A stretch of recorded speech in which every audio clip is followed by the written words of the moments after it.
Hello there, Mia Grady here with a look at what's making headlines in Houston, starting with cleanup in the city of South Houston.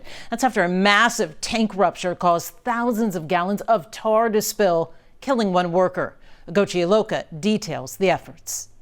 Right now, we know cleanup crews have to spray down around 50,000 gallons of black tar that spilled over in this area. Now, investigators tell us, sadly, one person was killed, and cleanup crews on site tell me it could be days before it's fully cleaned up. This is new video that shows workers organizing cleanup efforts. They'll need to bring in a crane and other heavy equipment to remove the ruptured tank from Martin Resource Management Facility so the Pasadena Fire Marshal's office can investigate the cause, since they are the lead agency. The worker killed was trapped under nearly 3 feet of black tar, typically used on the ground before asphalt is laid down. This is dramatic video from Air 11 that shows the aftermath of the ruptured tank yesterday afternoon. You can see the black tar spilling over the company grounds and onto the roadway nearby. A woman who asked us not to show her face tells us her car actually got stuck in it. She says since she drove her car over the tar, she can't drive it anymore. When I pulled over, I could see that I had like black tar and like rocks all wrapped around my car. And then when I looked under, there's like tar all under the car, on the exhaust, on the suspension, on the motor, on the AC, on all the hoses. And of course, like at first I was like, is this oil? And when I try to touch it, it's like thick, sticky. The Pasadena Fire Marshal told me over the phone that even though you can smell some of the tar, he wants to urge neighbors that they have been checking the air quality and that it is safe to be outside here. Reporting in the city of South Houston, Ugochi Iloka, KHOU 11 News. An Air Force veteran is asking for help after his beloved service dog was hurt in an accident. He says his companion, Kate, was run over by a truck, leaving her with severe injuries and thousands of dollars in veterinary bills. Trace and Bragg has their story. Air Force veteran James Bowers tells me for the last 5 years, he has never spent a moment without his service animal, Kate, by his side. And she was realizing that I was sick, then she realized that I was her human. So she's taking care of me. But Tuesday, the Bowers say their 4-legged companion was badly hurt in the parking lot of this Buc-ee's in Texas City when Nancy was walking Kate back to their car. All of a sudden it was there and I turned and that truck was like, I really thought I was going to get hit. That's how close it was. And I jumped back as fast as I could and I tried to pull Kate back with her leash. I just couldn't get her out of the way quick enough. The Bowers say that truck ran directly over Kate's paw. Her leg was severed from the bone was broken completely in half. The driver did stop, but in the chaos, the family rushed Kate to an emergency vet and didn't get the driver's information. The vet bills are like tomorrow we'll have to pay $3,200.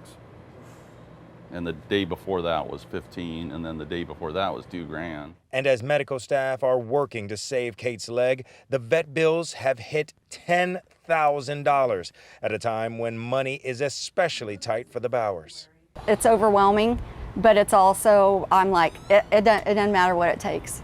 You know, we'll find a way to make Kate whole again, and she's part of our family. Right now, the Bowers say that they are working with Texas City Police in hopes of tracking down the driver and filing an insurance claim, but they say the bills continue to mount up. If you would like to help in Kate's recovery, you can find a link on our website, khou.com. Reporting in Texas City, Trace and Bragg, KHOU 11 News. A Houston couple is telling us their dream of finally owning their first home quickly turned into a financial nightmare. That's because their mortgage payment nearly doubled. The realtor reached out to Maria Aguilera for the solution for all first-time buyers. For Daryl and Jamie Dillard, it was a first. 1 year. Moving into their brand new home. So excited about becoming homeowner. A year later, a major surprise when they try to make a payment. And all of a sudden, bam, they slapped us in the face. Their monthly payment jumping from about $1,700 to more than $3,200. They moved into the new construction home in April of 2025 under a City of Houston Community Housing Development Organization program, expecting small increases over time, not this. And everything was going good, and all of a sudden we got hit with this. The spike driven by property taxes and escrow shortage. after their home value jumped from about $225,000 to more than $470,000. It's like another setback. Earlier this year, Mr. Dillard suffered a stroke, hospitalized and out of work for 2 months. It's more stress for me and my family. This is our life. This is our livelihood. Are spikes like this not common? Correct. We took their situation to Allison Celeste, a loan officer. Harris County, as an example, is not supposed to increase more than 10% annually after the first year's valuation. They've now filed a protest with the appraisal district and submitted paperwork to try to cap their home's value. We reached out to the City of Houston's Housing and Community Development leadership and was told, in Mr. Dillard's case, the required documentation for a capped valuation was not submitted, which meant they couldn't get tax relief on time, adding that ultimately it's the homeowner's responsibility to file that paperwork, and that they're exploring ways to work with the Dillards, homeowners, and housing partners to help them navigate the process. The Dillards say they had no idea any paperwork was missing. It feels very good. I mean, knowing that it's something that can be resolved, you know what I mean? So there's hope there. Inside these walls, they're still holding on to what they built. We all come here and have dinner together, sit down as a family. The dream is still standing, but so is the stress that came with it. That was Maria Aguilera reporting. The good news here, there is a path to try to fix this. Experts say stay on top of your escrow accounts, make sure any applicable exemptions are filed, and consider disputing property tax assessments each year if needed. The deadline to file a property tax protest with the appraisal as well is May 15th. A Houston community is getting ready to share its culture with the international community when the FIFA World Cup comes to town. A new mural in Houston's 3rd Ward is receiving lots of attention. Orko Mana spoke to the artists behind the work. With each paintbrush and each brush stroke, you go right, up, side. Art is born. Beautiful, man. I love it. Extraordinary. This is Houston. This new mural in Houston's 3rd Ward. On the left side, we have a representation of the neighborhood. Creating a colorful canvas for all to see. Maybe get some whites so it could become a little brighter than this, and then you can do your highlight on top. Artist Carlos Mendoza is the brains behind it all. He says the project is a collaboration with FIFA just weeks ahead of the World Cup. We're working on revitalizing these 2 shipping containers as we're getting ready for the tourists that are coming down for the FIFA World Cup. Hundreds of thousands of visitors are expected to flood into H-Town as the beautiful game takes center stage. And with this mural highlighting the 3rd Ward Bike Shop and the Columbia Tap Trail, Mendoza hopes those who see it take in the culture and history it illustrates. We're trying to show the different people from different places coming together. Got enough paint? Awesome. Kobe McCraw is an art teacher for Impact Leadership Academy in Aldine ISD. Some of his students helping turn the mural into a masterpiece. This is such a beautiful, phenomenal project that I am extremely proud of. I'm very proud of the progress that the boys are making, keeping them busy, keeping them out of trouble, keeping them focused, keeping them locked in. That's what we're all about. The main message they all want to share is unity. And I believe that people that's coming here to visit at the World Cup is going to see Houston together. Reporting from 3rd Ward. You want to get as close as you can to them. Orko Mana, KHOU 11 News. Looking good, and we look forward to showing off Houston's best neighborhoods. And with that, that's a wrap of your Houston headlines. I'm Mia Gradney.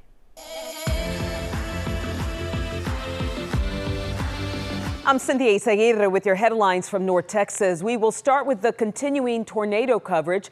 Neighborhoods left unrecognizable after storms moved through North Texas this week. And now communities are doing the tireless work to clean up and try to move on.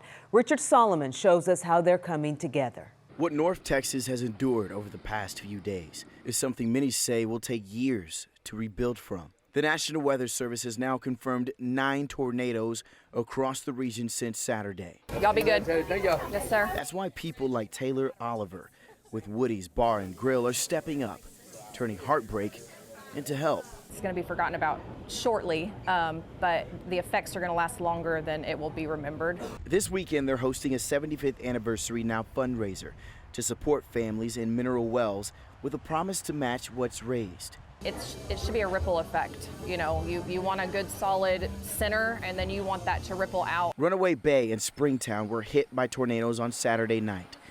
6 people were injured, and sadly, Juan Madrid was one of 2 people killed in the storm.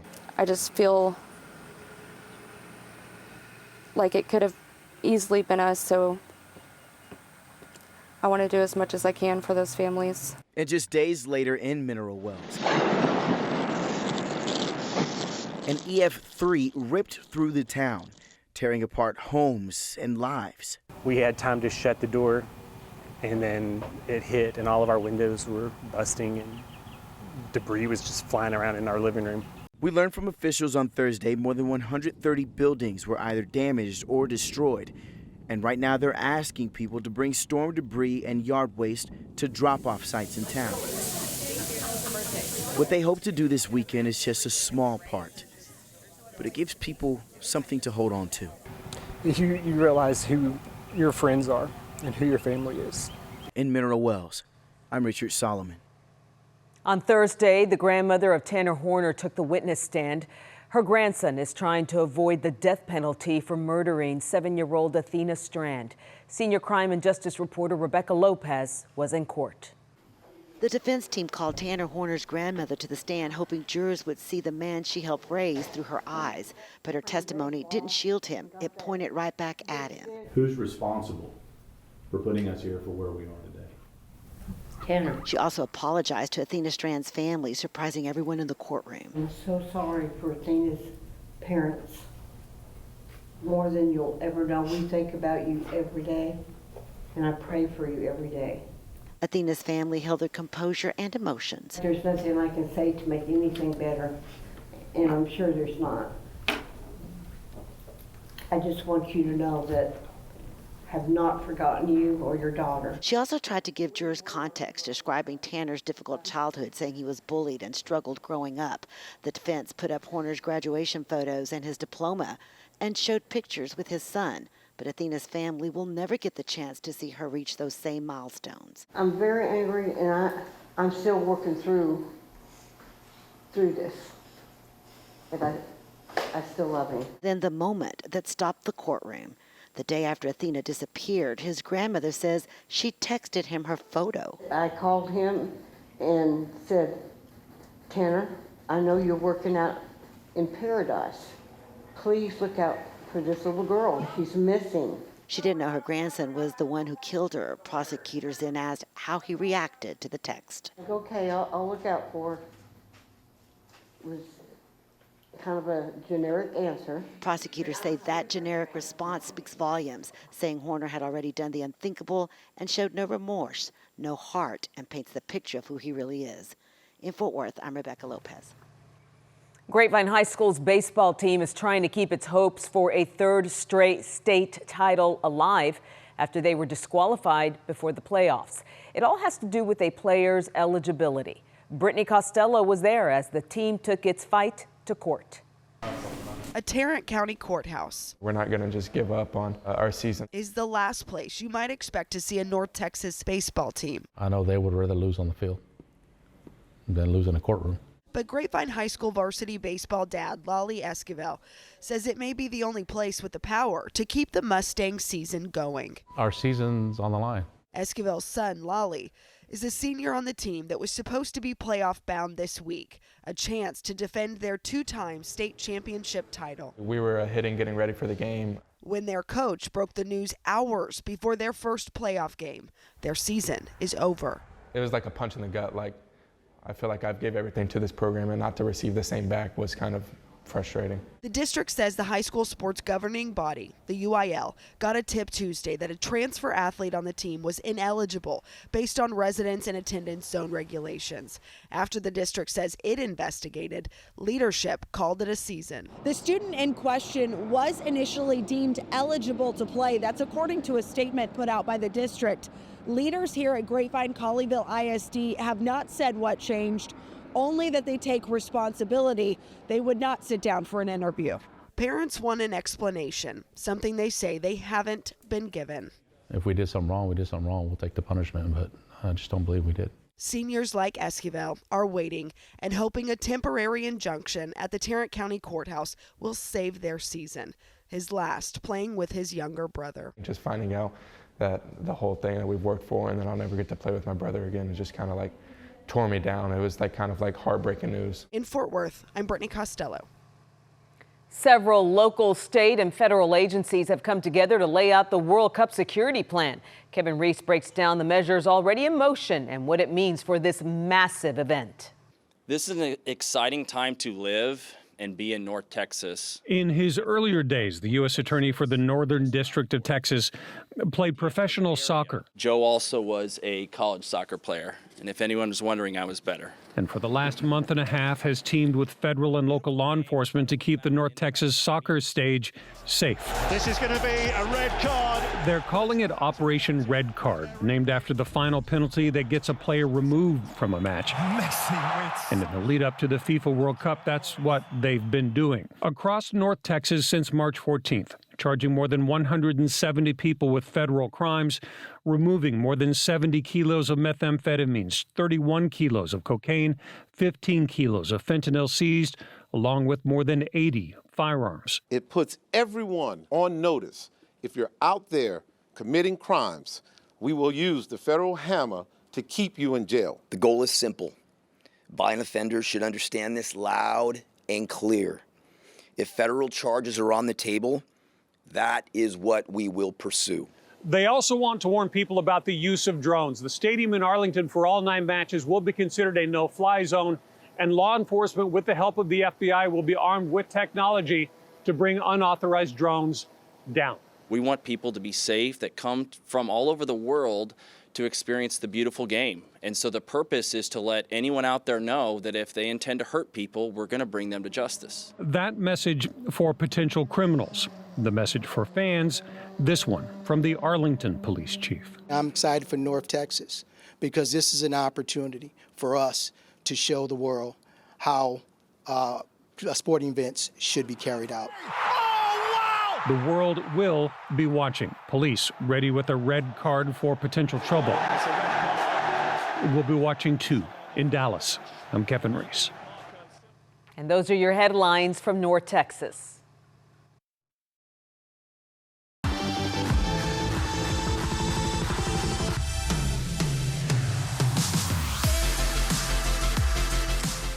Well, the state of Texas is going to see quite a bit of rain, active weather as we head through Friday and the weekend, with several upper level disturbances coming through with rain and maybe some isolated severe thunder showers across south central Texas from San Antonio to Corpus, Coastal Bend up to Houston.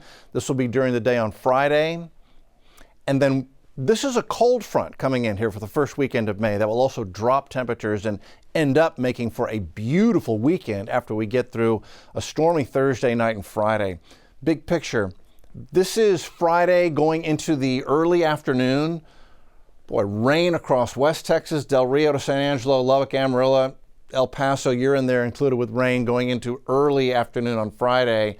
And then rain extends into East Texas, Houston to Lufkin to Dallas, back to San Antonio with patches of rain. And at times this could be quite heavy, especially along the Coastal Bend in southeast Texas. That's noon 30 Friday.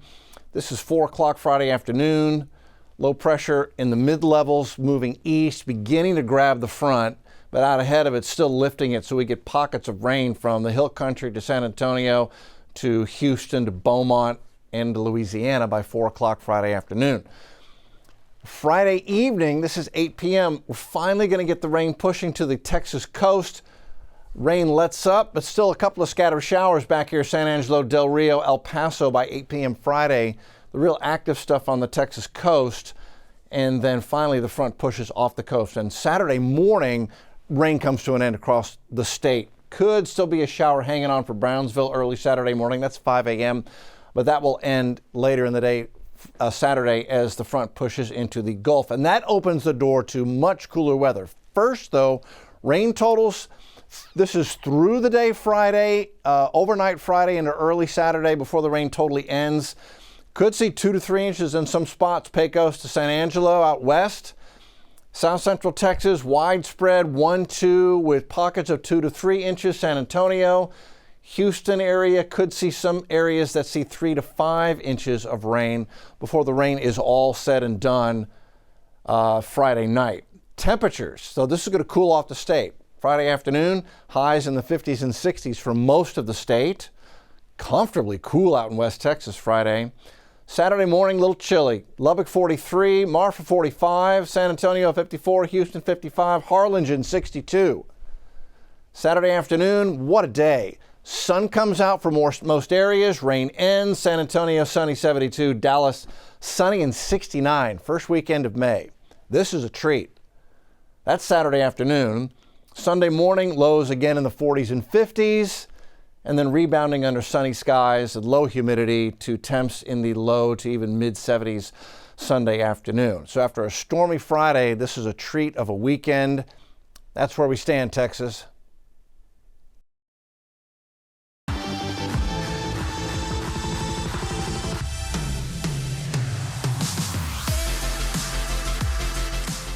I'm Quita Culpepper in Austin. In an Austin courtroom, a judge heard updates in the ongoing legal fight over selling conspiracy theorist Alex Jones' company. Jones and the parent company of Infowars have been fighting the sale of that product to The Onion. This is all tied to legal fights over the more than $1 billion Jones owes to the families of the Sandy Hook shooting victims. He falsely claimed the 2012 massacre was a hoax. The Onion announced a new deal last week to buy Infowars. But late last night, a state appeals court stepped in to stop the sale. Sandy Hook families have asked the state Supreme Court to step in, but by the time hearings started in the local court, the state Supreme Court hadn't issued any rulings. So the Travis County judge still heard from both attorneys. The judge set another hearing date for May 28th to talk more about the sale. A new report shows that a 2024 resolution to make homes more affordable is working. The Austin Board of Realtors released new data showing the home initiative, which the City Council passed to address housing supply and costs, is seeing progress. Reporter Jessica Cha spoke with the community about it. When you're driving through the Shoal Creek neighborhood, you're mostly going to see traditional single-family homes, according to neighbor Kent Livingston. The houses have stayed the same. We've got 2 new builds in the area. But the one on the corner of Steck and Rockwood sticks out. Last year, the plot had a single-family home on it. It was in very bad repair. And now it's a duplex, 2 homes on the same property. Ones that the Austin Board of Realtors, or ABR, says we may be seeing much more of. Yes, the home impact report is showing that there is demand there for these new housing product types. 2 years ago, the city of Austin passed the Home Initiative. It's a resolution that allows up to 3 single-family homes to be built on one property and reduces the minimum lot size for a home. Taylor Smith with ABR says it was to help address housing affordability. Housing costs were just so expensive, and particularly during the pandemic, we really were only seeing single-family homes being built and large multifamily complexes. And so the Home Initiative was really trying to create that missing middle, that soft density. 2 years later, Smith says the Home Initiative is working. He says there's been a 53% decrease in home prices compared to traditional single-family homes. For a home unit, the median sales price was $750,000, and compared to their new construction counterpart, which was $1.58 million, that's significant savings. But Livingston isn't convinced that homes built under the Home Initiative are that much more affordable. On Zillow, 1 unit of the duplex is listed at nearly $800,000. Like the big apartment buildings you see around. You know, there's more housing, but if they cost $2,000 for a 1-bedroom apartment or an efficiency, that doesn't really seem like a big help either. But Smith says it's a start. While $750,000 is not attainable to the average Austinite, what it does is it frees up lower inventory. Smith says they're meeting with City Council to keep improving the initiative, like restructuring building requirements and dividing single properties so that each home independently owns their own lot. Seeing a lot more changes in Austin. Jessica Cha, KV News. Honor Flight Austin honors Central Texas veterans for their service with trips of a lifetime to Washington, D.C.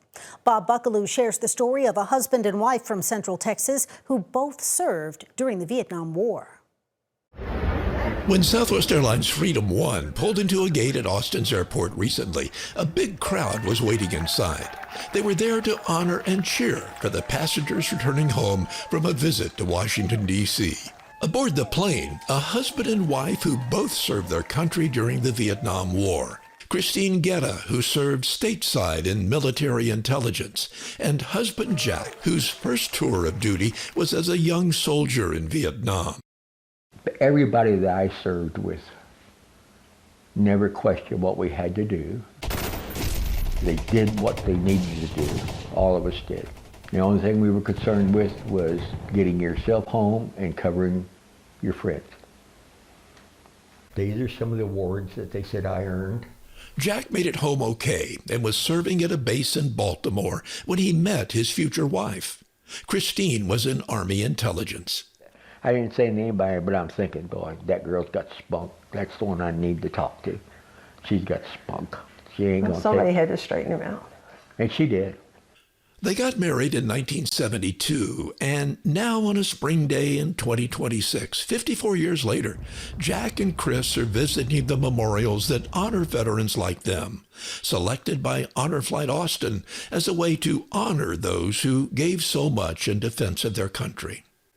This was also the day that Jack got a surprise. He was chosen to join 3 other Vietnam War veterans to lay a wreath at the tomb of the unknown soldier. You're thinking about the people I knew who came home in boxes. All of the things that you've seen, you went through, you survived, some of them didn't. God, I'm sorry, but I'm glad I'm doing this. It's for you guys. Day does not go by that I don't see their faces or think about them. Order! Halt! Returning Vietnam veterans didn't get parades or public celebration. But after the war, Jack and Chris made the best of their lives. Together we have over 80 years of service to our country that we're proud of. And the Honor Flight just kind of reinforced that. You did it right. You've done the right thing. Be proud of, not ashamed. Bob Buckaloo, KVUE News. We're hearing from the owners of an Austin candy shop about their decision to close after more than a century in business. Lammes Candies owners say changing conditions forced this difficult decision. Reporter Brianna Perez shows us what's planned for Lammes' final days of making sweet treats. A full parking lot and packed store inside.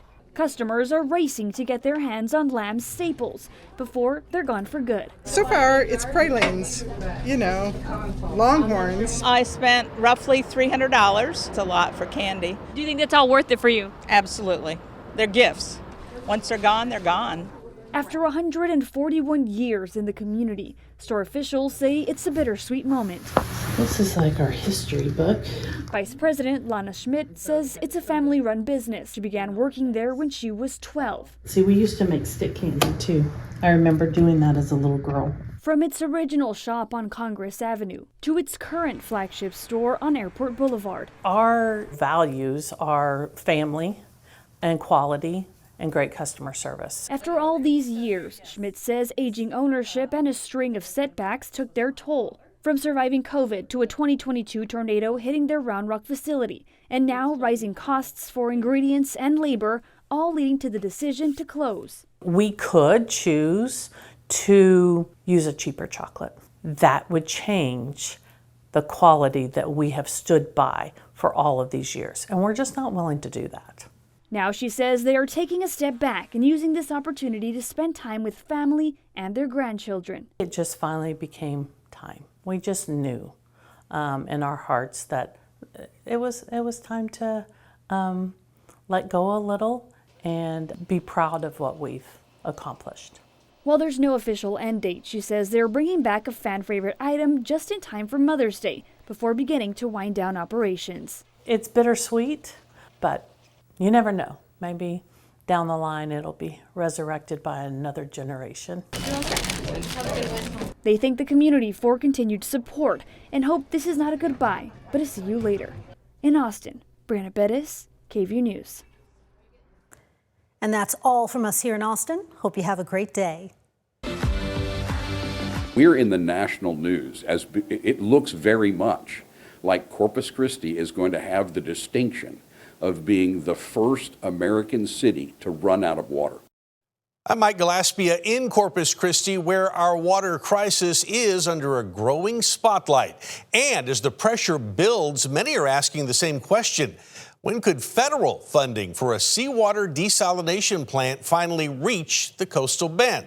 Now, when President Trump was in Corpus Christi at the end of February, I had the chance to ask him directly about possible funding for desal here, something he said he was going to get done.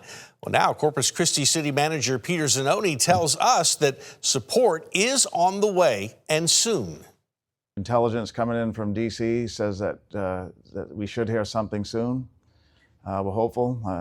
We've heard several promises that have lapsed, but I think we said, I think they're saying now something like mid-May. We may hear something in mid-May. And I think it's a good ask because of what we do here. This community and the water that we use here in this community isn't just for the community, it's for the international community. And therefore, the federal government should help us pay for this desal facility. But as the city waits for federal backing, competition for water funding is intensifying at the state level. And a key project for the coastal bend, the Harbor Island desal plant, is now coming up short. The Texas Water Development Board denying a loan for the Nueces River Authority's project this week. Josh Maxwell has more on the surprising setback. A key piece of Corpus Christi's water future ran into a red light as the $140 million loan for the Harbor Island desalination plant was denied by the state's Water Development Board. Nueces River Authority Deputy Executive Director John Chisholm says competition is mounting for water funding across the state. This was the first year they're telling me that they had more projects, more value of projects than they had money available. Chisholm said state officials received applications totaling about $4.2 billion, with demand outpacing available funding. They were only able to fund like the first 9 or 10, and we scored 13th. So we were out of the money. Corpus Christi at-large Councilman Roland Barrera, who opposed Harbor Island, says there are still too many unanswered questions about the project. Without even understanding what the cost of the facility is, the cost to convey is, upwards of $1 billion. The resources that they'll have to provide to get electricity there. Political analyst Dr. Bill Criss says with more regions across Texas drawing from the same well, Corpus Christi could have a harder time landing major water projects. Because this is an emergency that requires immediate response, not building something that might produce water for us in 5 or 10 years. And of course, all of this unfolding as drought conditions worsen here at home, leading Nueces County leaders to declare a local disaster. That declaration comes as the Nueces River watershed remains in what officials call exceptional drought, driven by prolonged dry weather, shrinking water supplies, and ongoing strain on existing resources. We spoke with Nueces County Judge Connie Scott about preparations as cuts of up to 25% are being considered. And we all know that we're in a crisis. We all know and we all hope and pray that it doesn't come to a mandatory, especially on our citizens. We hope that that doesn't ever happen. But we as leaders in the community have an obligation and a responsibility to lead the charge. And since then, we have started having meetings here. We hope to have a plan in place. We hope to have some ideas in place. And we intend to start making our cuts, however much they may be at that time, as early as June. And that order will remain in place until formally lifted by Judge Scott. Meanwhile, the city of Corpus Christi is pushing back against what it calls false and misleading national reports about its water plans. City officials say reports of rolling water blackouts, evacuations, or forced relocations are completely untrue and not a part of any plan, calling those claims, quote, not only factually wrong, but irresponsible and creating unnecessary panic. And the city says that the report relies on outdated information from a former employee who hasn't worked with CC water systems in over a decade. And that's a quick look at some of what's making news here in South Texas.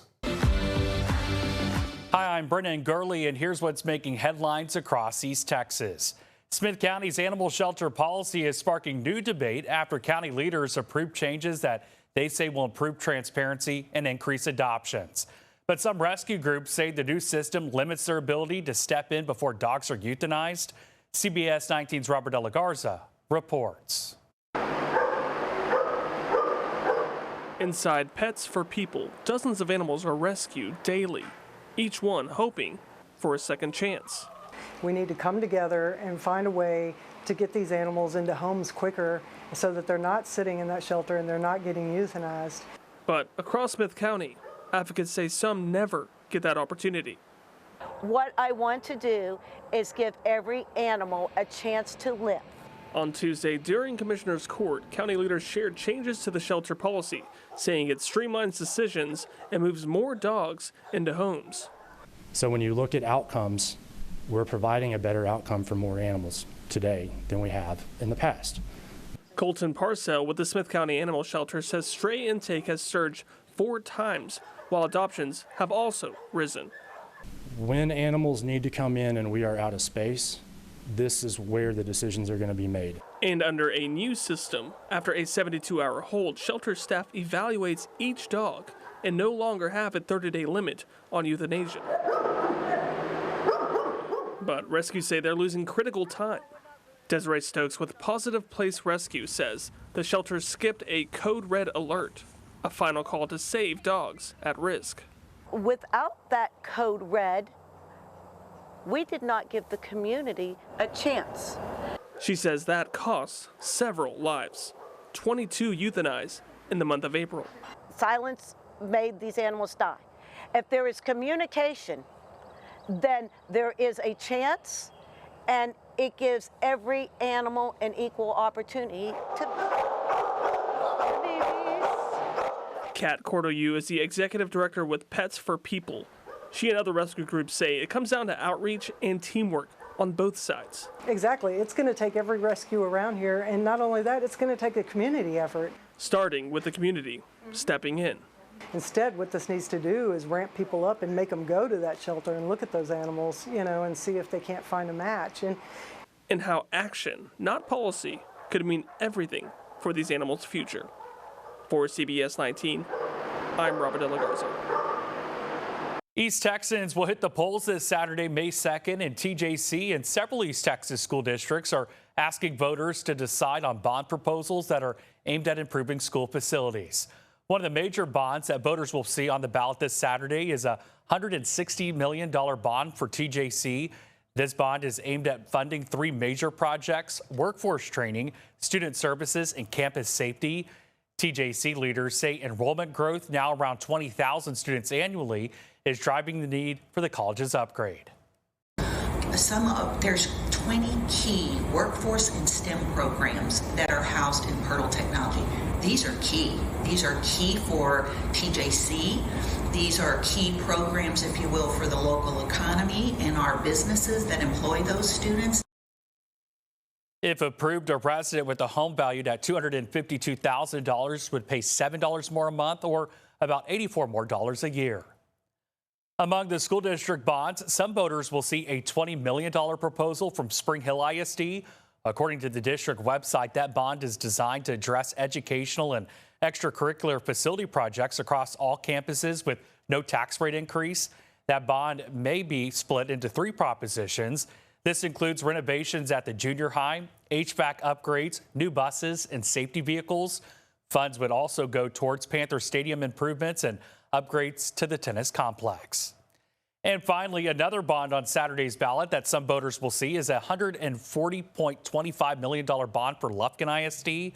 According to the district's website, that bond is intended to be split into 2 propositions, A and B.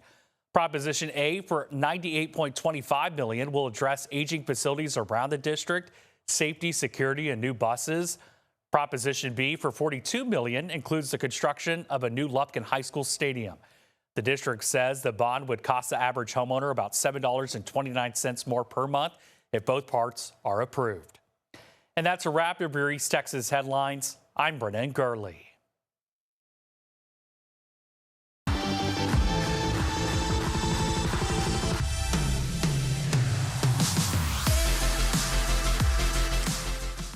I'm Isis Romero, and this is the news in San Antonio. A stalking case playing out through a phone screen. Deputies say a man repeatedly targeted a woman with explicit video calls.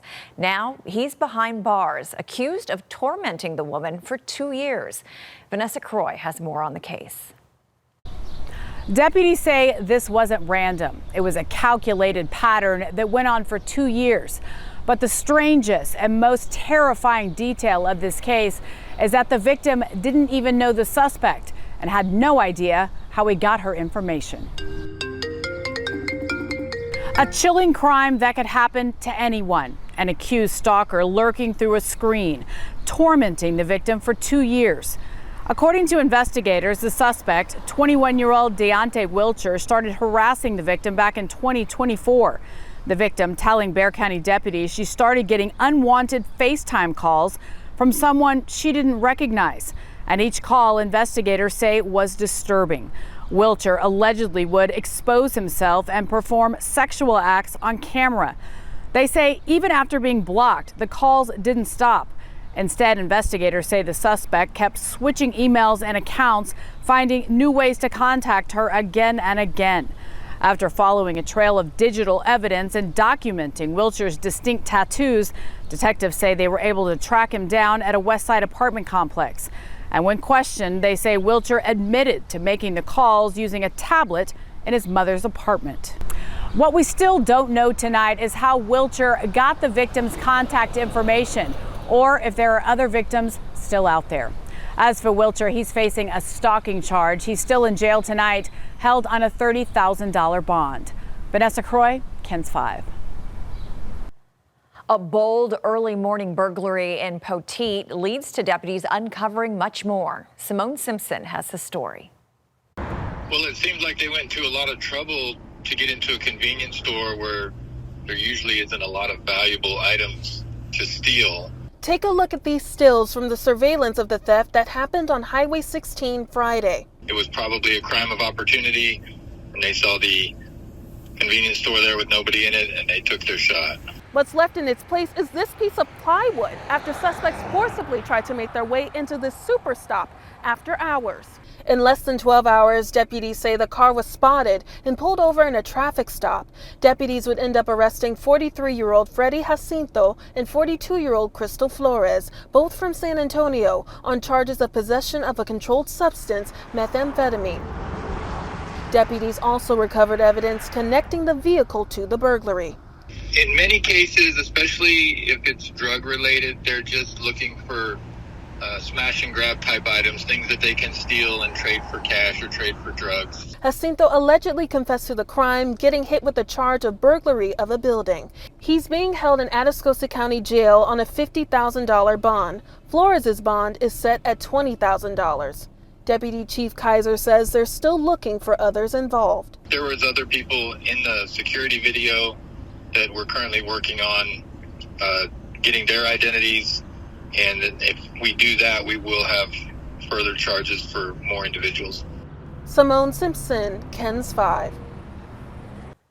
Officials at Camp Mystic say they're withdrawing their application for a license to operate this summer. The camp in the Hill Country sent out a statement today. Weeks of court testimony and legislative investigations showed the camp's lack of planning for a flood emergency, poorly trained staff, and missed chances for an evacuation as floodwaters ripped through the camp. 25 campers and 2 teenage counselors died in the flood. The camp's owner, Dick Eastland, also died in the flooding. Well, if you're looking for a sweet treat to bring to your next Spurs watch party, how about a cake made from scratch?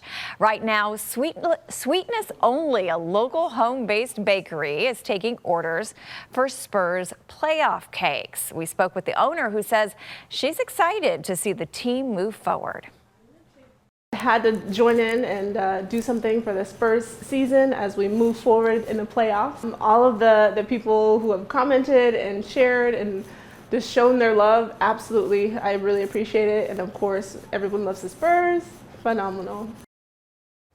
The cakes come in both City Edition Fiesta colors as well as silver and black. You can order through the bakery's Instagram at Sweetness Only Cupcakery.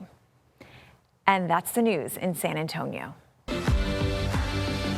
Here's your headlines from Southeast Texas. I'm Mark Armstrong. The TEA takeover of Beaumont ISD is now in full effect as the state agency named a new superintendent and board of managers Wednesday morning. This comes after years of underperforming schools in the district. 12 News reporter Spencer Plato, she has more on what the new superintendent has outlined for the future of the district. It was a busy day for newly appointed superintendent of Beaumont ISD, Sandy Massey. Massey didn't wait any time moving into her new role, immediately holding a cabinet meeting, leadership training, and planning sessions for the upcoming school year. This district deserves the best possible outcomes for kids, and I am here to bring that. Newly appointed Superintendent Sandy Massey is stepping into Beaumont ISD with a clear message. Students come first. In the future, we are going to implement great instruction. I'm going to coach teachers to be the best teachers they can be so that students get what they need in the classroom every single day. Massey brings more than 30 years of experience working with students from pre-K to college, and most recently served as chief of schools at Houston ISD. But as she takes over the district, some community members are raising questions online about her time in Houston and whether that same approach could come to Beaumont. We took those questions straight to Massey. I plan to come in with a mindset that is serious business for kids. This district deserves the best possible outcomes for kids, and I am here to bring that. So my mindset is courage, it is decision making, and it is get the best teachers in front of kids. In a video message posted on the district's social media, Massey outlined her first 30 days. Over my first 30 days, my plan is to visit all of our schools, meet with our principals, and connect with our amazing Beaumont ISD teachers to learn about their experiences in Beaumont and understand what additional support they feel they need. And with major changes ahead, Massey acknowledges uncertainty for staff. I can't promise everyone they're going to keep their job. What I can promise is if you're doing what's right for kids, it's very likely you have nothing to worry about. Despite concerns, Massey says she's confident in her ability to turn districts around, something she says she's done before. In multiple facets, I know what it takes to transform a district, and I've done that 3 times. So I am ready to do it here in Beaumont and make this city some of the best instruction you've ever seen. In a letter written to the community, Superintendent Massey says that she will host 2 Meet the Superintendent nights in May. Those dates haven't been posted yet. In studio, Spencer Plato, 12 News.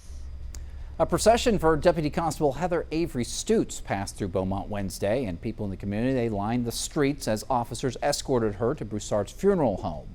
Now, she was killed last Friday while working traffic control on I-10 near Winnie. A Mack truck driver was allegedly speeding and not paying attention when he hit her patrol unit. Jefferson County Constable Javon Pollard told us that the procession was a somber tribute, but one that means a lot to the officers who worked with her. We all understand the gravity and the weight of what could have been, and so for Heather to lose her life in such a tragic way, we all understand that that's the risk that we take. And so when one of us does fall, we all come to the aid to just make sure that we pay our respects and continue to hold the line. And her husband has filed a lawsuit as her family seeks accountability, calling this crash that killed her preventable. The suit also claims that a highway contractor failed to properly secure the construction zone and did not have a crash truck in place to absorb the impact of errant vehicles. In a post to Facebook made Wednesday, Anawak's Texas Gatorfest, they announced that they're canceling this year's festival scheduled for September. That post, it sparked hundreds of comments, with many asking why. Well, part of the release from Gatorfest chairman says that the decision was not made lightly, and that Texas Gatorfest has been a long-standing tradition in our community, and they understand how much this event means to the residents of Anahuac and the many visitors each year. That post goes on to say, quote, "We believe it is in the best interest of the event, our partners, and the community to pause and allow for a thorough review and restructuring process. Our priority remains transparency, accountability, and ensuring the long-term success and integrity of Texas Gatorfest. And they go on to say that we are committed to addressing current concerns and working toward a stronger future for the festival. And those are the headlines for Southeast Texas. I'm Bailey Bates. Here are your headlines from Central Texas. A Fort Hood sergeant is facing additional charges from the military on top of a charge in McLennan County. This follows an incident back in January when the sergeant was seen on doorbell camera video hitting a 3-year-old child. 6 News anchor Adriana Alexander has more details on the case. Paul Thames, a 29-year-old sergeant in the U.S. Army assigned to the 1st Cavalry Division at Fort Hood, is still being held at the McLennan County Jail on a $1 million bond. This after Thames was seen on doorbell camera video in January hitting a 3-year-old child.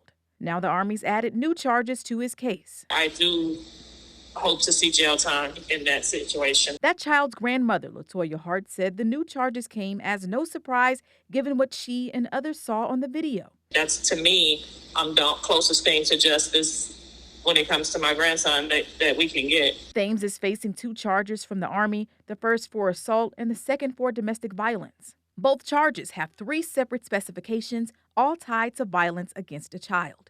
I want him to receive jail time. I want him to be discharged from the military. I want him to remember a long time from now this punishment. I don't want it to be a slap on the wrist. I feel it deserves more than that. We spoke with Thames' attorney, Cedric Davis, who said his client denies all of the charges. He's served this country selflessly for the almost 10 years where he's deployed multiple times on behalf of this country. He's never been convicted of anything. Davis also urged the public to not rush to judgment based on the video circulating online and to let the justice system play out. The foundation of our justice system, whether it's the military or civilian side, is the presumption of innocence. As this case continues, Hart says the 3-year-old is doing just fine. He's doing very well. He's still a happy baby. You're hoping that being such a young age that he will one day forget it, that it ever happened. Now in Waco, a new self-service tool is giving the community a faster, easier way to help lost pets get back home without ever stepping inside of a shelter. Here's a look at how it works. Pet Circle Regional Animal Center has partnered with Waco PD to unveil a new tool, making it easier for lost pets to find their way home. It's called a Chip Check Station, a 24/7 self-service microchip scanner designed to help anyone who finds a lost pet take immediate action. It just provides another layer for people to be able to reconnect animals with their owners. Anyone who finds a stray animal can simply bring it to the station, scan for a chip, and follow step-by-step instructions printed on the box to begin the process of locating the owner. And so you can see it's starting to read. I just touched the middle button, and then his microchip number comes up.